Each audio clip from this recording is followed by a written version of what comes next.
Good Morning Utah with Brian Carlson, Jillian Smuckler, and Thomas Keyboy. Good morning, Utah. Thank you for waking up with us. I'm Jillian Smuckler. And I'm Brian Carlson. The time is 6:30 on this Friday.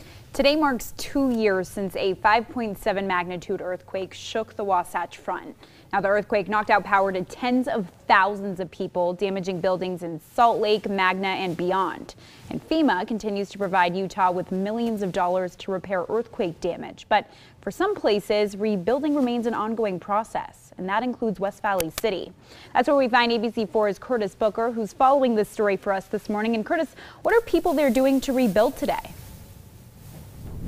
Yeah, Jillian, that rebuilding process means a new school in the Granite School District for some students. As you can see here, construction is underway for what will soon be the brand new location for Westlake Junior High. Now, we know the original Westlake Junior High got significant damage during that earthquake 2 years ago today.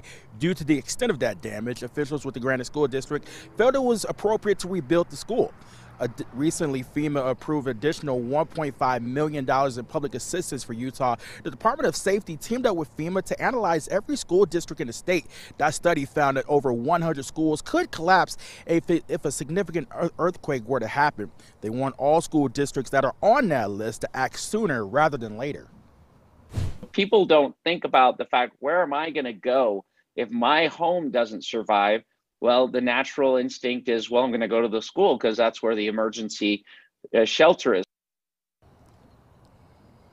Now, the Department of Public Safety says if your child's school is on that list, which we have up for you at abc4.com, they say don't panic because there is no immediate danger. Now, that groundbreaking is set to happen this afternoon at 4. And as far as the brand new Westlake Junior STEM High School, they say it's supposed to be open sometime in 2024. Reporting live in West Valley City, Curtis Booker, ABC4 News. When that earthquake hit, people felt that shaking up and down the Wasatch Front. We felt it right here in our news studios. You see, the moment the quake hit at 7:09 a.m., the lights in studio started shaking, and then our staff went running for cover. The day really a wake-up call for all of us that we still live in earthquake country. So we know some places here are rebuilding, and what Utah has done since then to prepare for another earthquake is the big question we're asking this morning. So joining us here in the studio, Joe Doherty here with the Utah Department of Public Safety. Thanks for being with us here today. Brian. You know, you look at what's happened there. I think we've been hearing that had an earthquake coming here for years, but you can't prepare yourself for that moment when it actually comes. Oh my goodness. Well, this was the largest earthquake in a generation. We had one in 1992 down in St. George. It was about a magnitude 5.9. And so here we are, you know, many, many years later with a lot of people having their first earthquake experience just 2 years ago. So I think, like you said really accurately, it was a wake-up call, figuratively and literally. And it's really a chance to remind people it's time to prepare. Yeah, so what are the odds of having another earthquake of the same size or larger? So we expect that Utah could have roughly a 50% chance in the next 50 years of having a really damaging earthquake, something in the realm of like a 6.75 to a 7. So in the next 50 years, it's roughly a coin toss whether we're going to have something that size. And so just in that odd chance that it does happen, what is Utah doing to prepare for this next one? Yeah, so there's a lot that's going on right now. Clearly, like you guys mentioned, there's the rebuilding efforts for the buildings that were damaged. There are a number of what we call unreinforced masonry. These are brick and block buildings that don't have that steel rebar inside.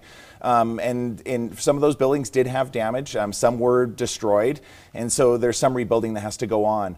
We released a report a little bit earlier this year that details the schools that are potentially at risk for this type of shaking as well. And so what we hope is that communities will take a look at this list and say, yes, we definitely need to make sure we support seismic retrofitting efforts. I'm glad you mentioned the school situation. We had a recent FEMA report that found there's still 119 Utah schools that can't withstand one of these larger quakes. That's true. Yeah, we saw a number of schools did really well in this magnitude 5.7. We had some damage at some of them, but we know that a larger earthquake would be catastrophic. Yeah, so obviously you see what's happening there with West Valley's Westlake Junior High School, Cypress, Skyline now breaking ground today.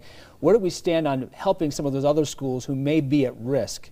right now. The interesting thing is that a lot of this is really going to be on the communities. When schools and the districts have been doing a great job over the past many decades, we have reduced severely, or by large numbers, the schools that were at risk. So 60 years ago, we probably had 95% of our schools were at risk. Now we're down to about 12% of them. That still is a long way to go, but it just shows we've been doing this measured effort, and it takes time to do these type of construction and seismic retrofits. And you're talking about time for construction. I know the Salt Lake Temple right now, downtown Salt Lake, is one of the big reasons why they're retrofitting that temple. It was a big concern for the church. Sure, the church knows this is earthquake country as well. We did a very similar retrofit at the state capitol between 2004 and 2008. It sits on what's called base isolators, which allow the structure to move in the same direction together rather than rattling all apart. Yeah, it's wild what you can do after that temple has been there for as many years as it has. Now, I know you have next month as a big target for you. You're preparing for your next state annual earthquake drill. Yeah, the Great Utah Shakeout happens the third Thursday in April every year. You can go to shakeout.org/Utah. Join a million Utahns that help prepare each other every year by practicing what to do in an earthquake, which is drop to the ground, take cover, hold on, and then go review your emergency plans. Look at, what type of heavy things do you have that might fall? Is your water heater strapped to the wall? Do you have sturdy shoes by your bed? During the Northridge earthquake, I grew up in Southern California.